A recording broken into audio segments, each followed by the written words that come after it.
Hello and welcome to another Podcast Pontifications with me, Evo Terra. If you're watching this on video, this is not a podcast. This is a video where I talk about podcasting. If you want the podcast, the audio episodes of this and the other 100 and X shows I have put out, go to podcastpontifications.com. I'm speaking at three different, well, I guess four now, podcasting events coming up this year already.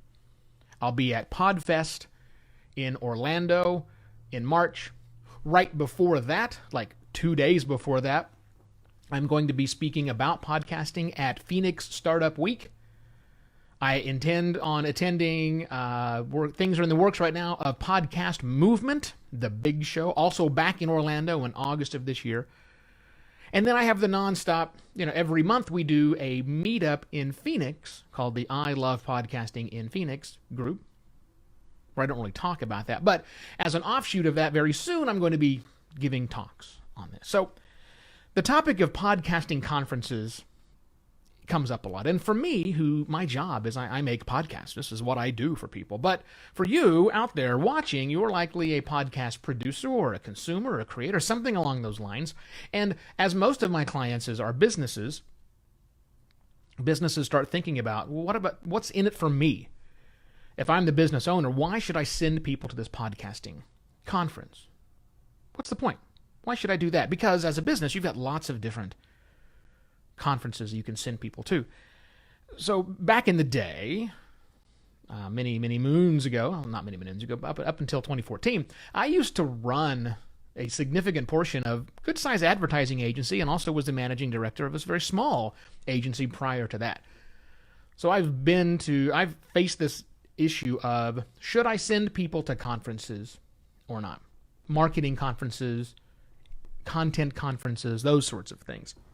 What's in it for me as the agency? But I'm not going to talk about that.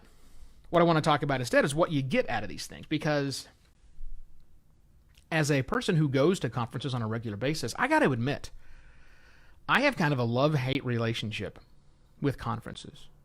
And what I mean by that is, so I love being on stage and talking. I love assembling my presentation.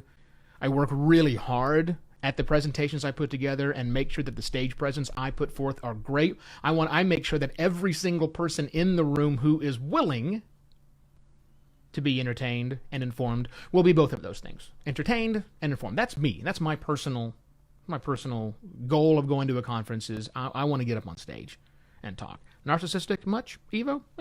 Maybe.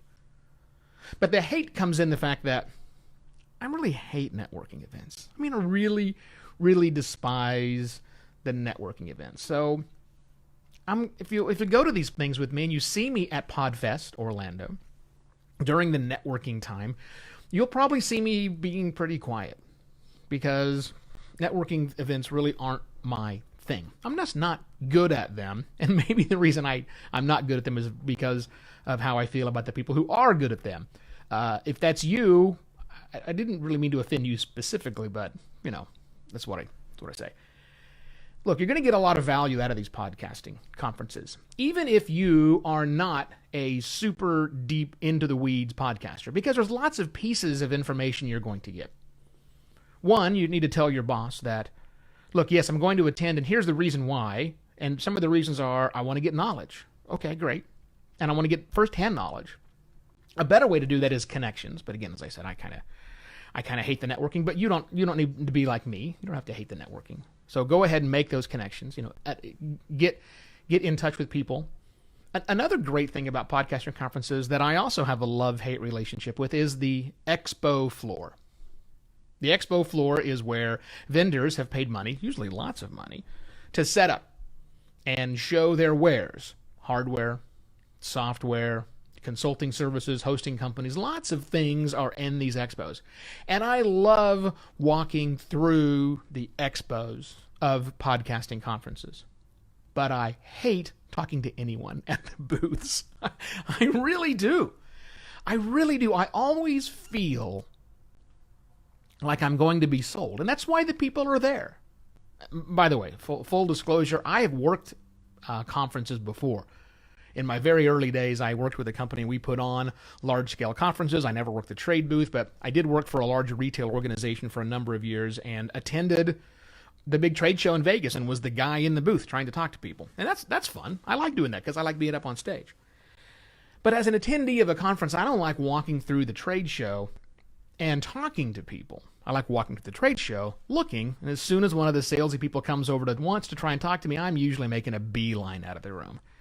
Here's one of the few times I will ever say this. Don't be like me.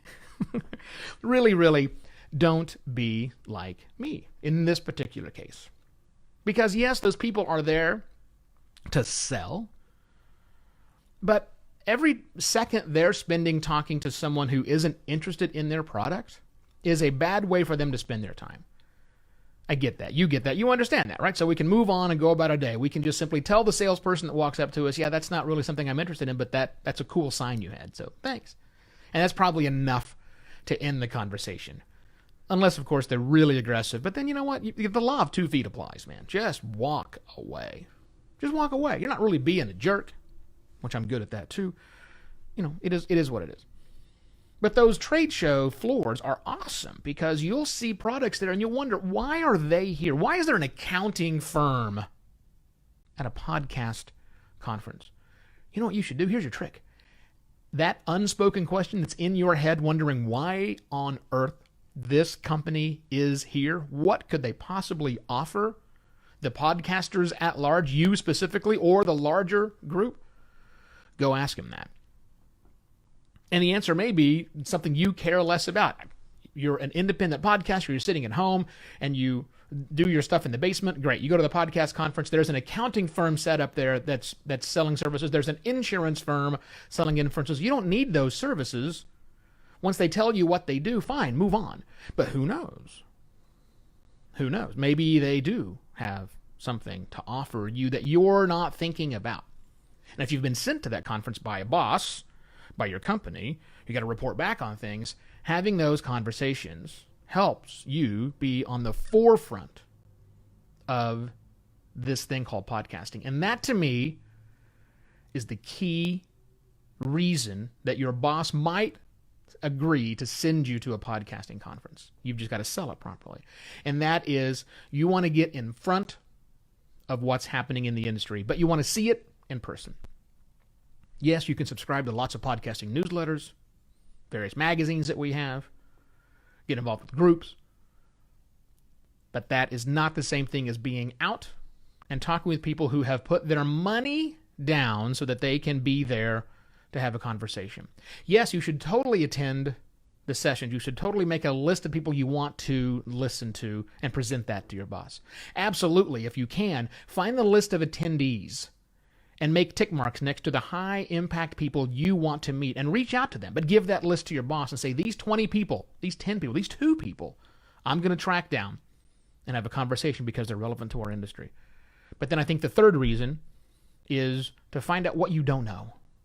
And the best way, one of the best ways to find that is on the expo floor, talking to these vendors that are out there, overhearing, specifically trying to listen in on conversations as a vendor explains their services to some other podcaster you don't know.